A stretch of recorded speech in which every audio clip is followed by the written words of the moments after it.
Je pensais que la naissance de ma fille était le plus beau jour de ma vie, et puis il y a eu Camelot, le film, premier volet. Je viens de rentrer, je suis en slip.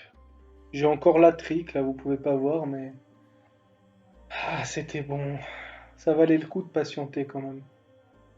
Bon, comme tout bon tocard qui se respecte, on va faire une petite partie non spoiler, mon avis général, et peut-être une autre partie, on verra un petit peu de mon mood en passant, puisqu'il est tard, mine de rien, où je me permettrai, voilà, de spoiler ce qu'il faut spoiler. Bon, bah déjà, premier sentiment général, on voit que quand même Astier et puis sa team, ils sont quand même capables, avec cette histoire des chevaliers de la table ronde, et bien à la fois, bah, comme au début de la série, de proposer des capsules, des épisodes plus longs, et là un film, et puis bah ça marche quoi. Ça marche. Franchement, il n'y a rien à dire. On voit clairement que le budget, il a level up de ouf, que ça soit dans le nombre de figurants, dans comment les scènes pardon, sont filmées, voilà, dans quel angle, etc. Les costumes aussi, enfin, franchement, le nombre d'acteurs, parce que bon, même si pour la plupart c'est les mêmes acteurs, bah, il y en a quand même pas mal, quoi. J'ai pas du tout lu d'interview d'Astier, etc. Je sais pas combien a coûté le film, mais je pense qu'il y a quand même un level up de budget. On est peut-être dans du blockbuster français, là, hein, clairement, voire francophone.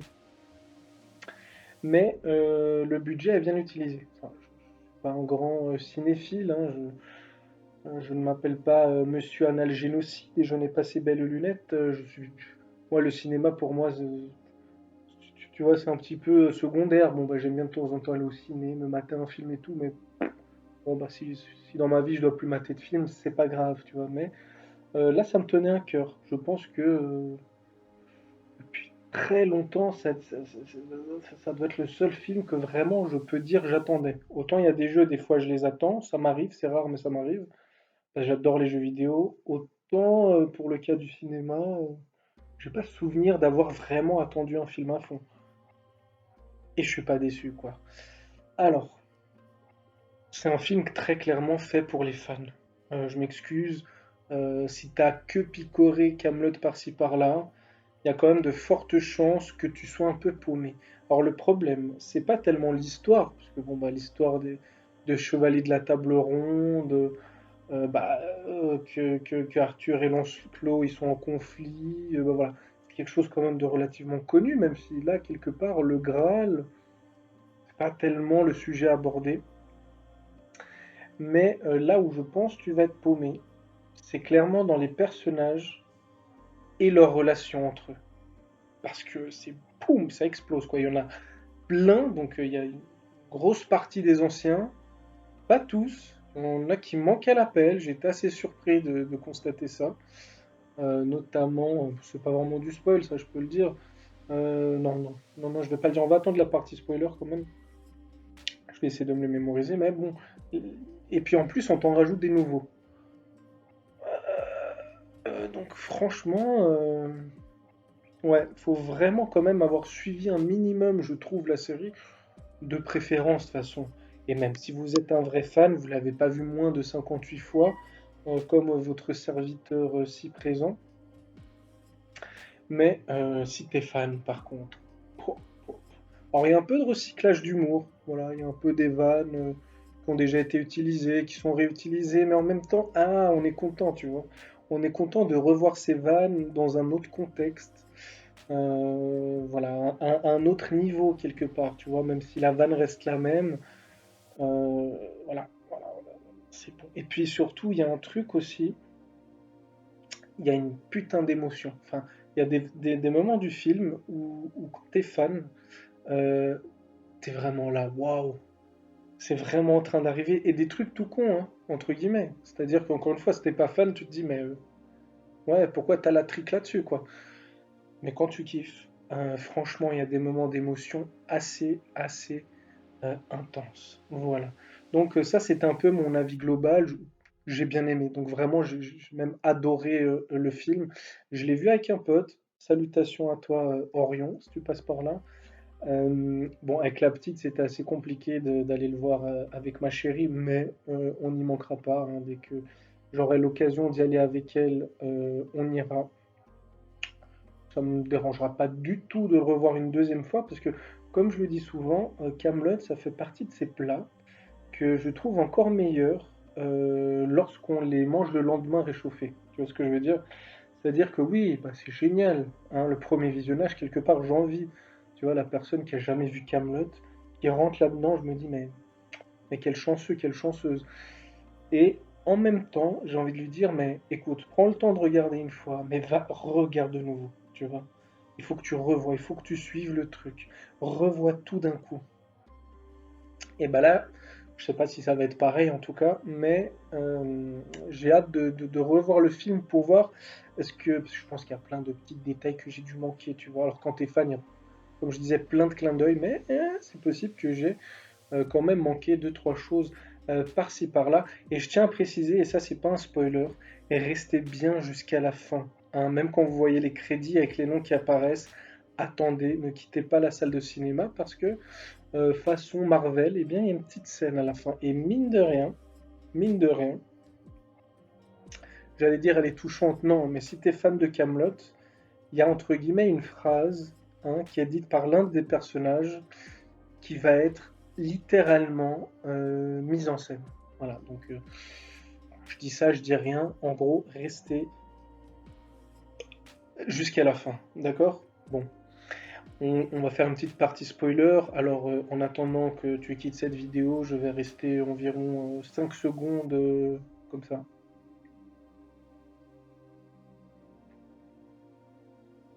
C'est bon, tu t'es barré? Ok. Alors déjà l'histoire tourne. Si vous avez suivi la série, bon bah à la fin, Arthur donne le pouvoir à Lancelot et lui dit bon bah vas-y essaye-toi. Et toute la fin de la série nous montre que bon bah Lancelot va pourchasser les chevaliers de la table ronde, etc., etc. Donc en gros qui va un petit peu passer à une tyrannie, hein, quelque part parce que autant Arthur c'était un semblant de enfin, c'était, comment dirais-je, une monarchie éclairée, hein, même si, bon, bah, quand t'es entouré de débiles, même une monarchie éclairée, c'est compliqué à faire tourner correctement. Autant Lancelot, on sentait qu'il passait dans la tyrannie. Voilà. Et puis il y a déjà plein de moments comme ça dans la série elle-même qui montraient un peu les dissonances philosophiques et politiques entre Lancelot et Arthur. Et puis bon, bah, là c'était exactement ça. Donc Lancelot chasse tous les chevaliers et surtout cherche Arthur, hein, parce que quelque part il faut buter Arthur. Arthur, ça reste le symbole d'espoir du peuple de l'ogre. Donc lui, il faut vraiment lui couper la tête. Euh, il se trouve que bon, bah, à un moment, il va réussir à tous les emprisonner, ils vont réussir à s'enfuir. Là, les révoltés, quelque part, les révolutionnaires, les résistants, ils disent dans le film, finissent par tous se réunir. Parce que, bon, bah, à un moment, tu as, par exemple, Bort et Cedgone d'un côté, tu as Caradoc, Perceval, Merlin de l'autre, tu as la Carmélite d'un côté, puis et voilà. Et puis, vers la fin du film, ils se réunissent tous avec, très étonnamment, et j'ai beaucoup apprécié ça, eh bien, avec l'armée burgonde. Voilà. L'armée burgonde que l'on voit enfin en action, qui sont voilà, des gros débiles, qui ont un manque de coordination sévère, et qui, grâce à Arthur, et notamment aussi, bah, c'est Léodagan un peu qui va entre guillemets miser sur eux, ou en tout cas qui va euh, les approcher quelque part quand ils attaquent la Carmélide, mais bon, comme je dis, ils sont trop débiles. Euh, eh bien, ils vont réussir à les coordonner et finalement, voilà, attaquer Lancelot, sa team et tout. Sa team, d'ailleurs, ça, on peut en parler. Il y a deux choses que j'ai trouvées très bizarres. Deux en un. Alors déjà, du côté de Lancelot, bon, bah, tu retrouves évidemment, est-ce si étonnant, pas tant, mais le roi Lot, euh, donc ceux qui sont avec le roi Lot. Et puis, tu as également, bah, alors, tu as le magistrat, là, je sais plus son nom maintenant, tant pis. Je suis même pas sûr qu'ils disent le nom de tous les personnages, tu vois, dans le film. comme ça de souvenance, je te dirais qu'ils disent pas le nom de tous les personnages, d'où l'intérêt quand même de suivre un peu le massacre, ni même forcément leur fonction, tu vois. Et puis surtout, t'as le prêtre. Voilà. J'avoue, j'ai pas compris pourquoi le prêtre était du côté de Lancelot. Je veux dire, rien dans la série n'indiquait qu'il allait lâcher Arthur, quoi. Alors certes, c'est pas le plus courageux de tous, mais quand même, je sais pas. Pour moi, ça restait un des plus fidèles, voilà, du roi Arthur. Par exemple avec Bohort, voilà, ou le maître d'armes qui, à moins que je l'ai manqué, n'apparaît pas non plus. Très étonnant. Et à contrario, de l'autre côté, chez quelqu'un que j'aurais bien vu quand même du côté de Lancelot, eh bien c'est Elias de Kiliwick, donc le magicien, grand ennemi de Merlin, qui est avec Léodagan et sa team. Donc quelque part du côté des ou gentils, hein, si on simplifie. Ok, c'est vraiment deux personnages. Logiquement, en voyant la série, j'aurais dit que je les aurais interchangés, quoi, mais de quand, mais non. Autre personnage manquant, eh bien, c'est le petit frère dans la vraie vie de Astier. Voilà, le chevalier au lion, on ne sait pas où il est, va savoir. Pourquoi est-ce qu'il n'est pas avec son père en Carméline? Une voiture qui passe, ou le bus plutôt, je dirais même. Je sais pas, j'ai pas bien compris ça non plus. Est-ce qu'il va pas tourner dans la trilogie ou est-ce qu'il va apparaître à un autre moment? On voit pas non plus les maîtresses d'Arthur, donc voilà, il y a quand même des gens qui manquent, qui me semblent assez importants, et qu'on voit pas. Sa sœur non plus, hein, sa sœur, un de ses ennemis jurés, voilà. Or qu'à contrario, de nouveaux personnages sont présentés. Et d'autres font quand même, on va dire, des apparitions assez fugaces, quoi, hein. Comme Vennec, ou même finalement le roi de... Ah, lui, je l'adore, putain. Qui est joué par... Ouais, je vais dire une connerie, non. C'est pas Christian Clavier, mais... Bref, le roi de d'Aquitaine. Je trouve que c'est une perle, cet acteur dans Camelot. J'adore, j'adore. Donc voilà. Ensuite, on va rentrer un petit peu plus dans ce qui se passe. Alors, je vous ai un petit peu raconté le speech de départ. Alors, je pensais pas que le film allait aller si loin, parce que vraiment, sur la fin, en fait, Lancelot, il est dégagé de Camelot, hein, grâce aux résistants et aux Burgondes. Arthur récupère l'épée, elle prend un pouvoir, mais enfin, si vous vous rappelez, l'épée dans Camelot, bah, elle brille, hein. Alors quand il y a Arthur, elle brille fort. Et puis, si vous vous rappelez, dans Camelot, quand c'est Perceval qui la prend, elle brille encore plus fort. Mais là, alors quand il la retire, en fait, elle arrête de briller. Voilà, on sent qu'il y a un truc qui tourne pas rond. Mais à la fin du film, c'est trop stylé. D'ailleurs, je pense que rien que sur les effets spéciaux d'Excalibur, on peut voir le level up de budget, quoi. Clairement, entre la série et puis le film, rien à voir, quoi. Là, les effets spéciaux sur la fin du film sur Excalibur, ils sont. Là, c'est vraiment l'épée de légende, quoi. Tu vois ce que je veux dire? C'est l'épée de légende. Si ce n'est qu'effectivement, en se battant contre Lancelot, moi j'aurais dit que l'épée de légende, elle pourrait détruire n'importe quelle épée. Bon, quand même, il y a un moment, il tapait, il tapait, il tapait, et puis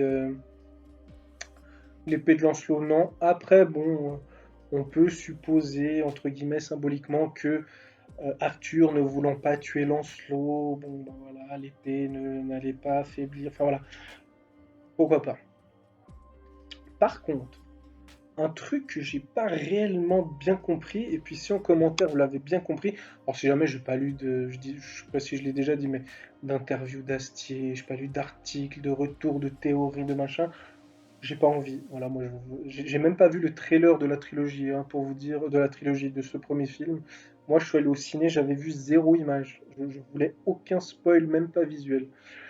Euh, Ah oui, donc il y a des moments où Arthur, il a des réminiscences de plus jeune. Alors pas de. Donc quand il était déjà chez les Romains, donc là ça se passe en, je crois, Mauritanie césarienne. Et puis, bah, ces jeunes Romains qui sont entraînés pendant X années là-bas, où tu retrouves d'ailleurs plus jeunes, bah, certains de la dernière saison, donc les Papignos et compagnie, mais plus jeunes. Et bah, ils sont un peu en contact d'un peuple, je vais dire, hostile, très, je sais pas, je vais dire une connerie, j'espère que c'est pas raciste, mais un petit côté indien, quoi. Moi, je suis naze en géographie, hein, cherchez pas. Je suis une grosse bite. Bi. Euh, et puis, je sais pas, t'as plusieurs fois ces réminiscences d'Arthur qui est amoureux d'une jeune fille, et puis t'es là, mais à quoi ça sert? Et je me suis dit, bon, bah, tout ça, à un moment du film, où va y avoir une utilité, quoi. J'ai pas compris. Même en termes de narration, pour ce film-ci, j'ai pas compris. Si ce n'est quelque chose de très choquant, entre guillemets, quand tu connais bien la série, c'est que tu vois Arthur tuer une femme. Voilà, donc une femme qui a battu la jeune fille qu'il aimait, justement, ou en tout cas qui semblait aimer à ce moment-là. Ok, tu comprends pas trop.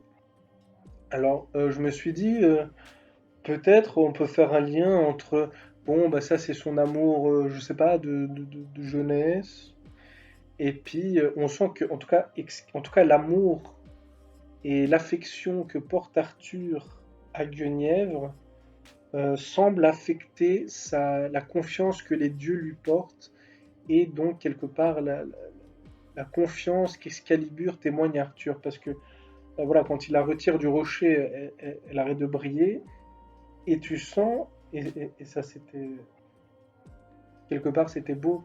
Normalement, j'ai envie de te dire qu'un baiser dans un film, notamment ricain, t'es là, bon, ben, on en a vu 15 000.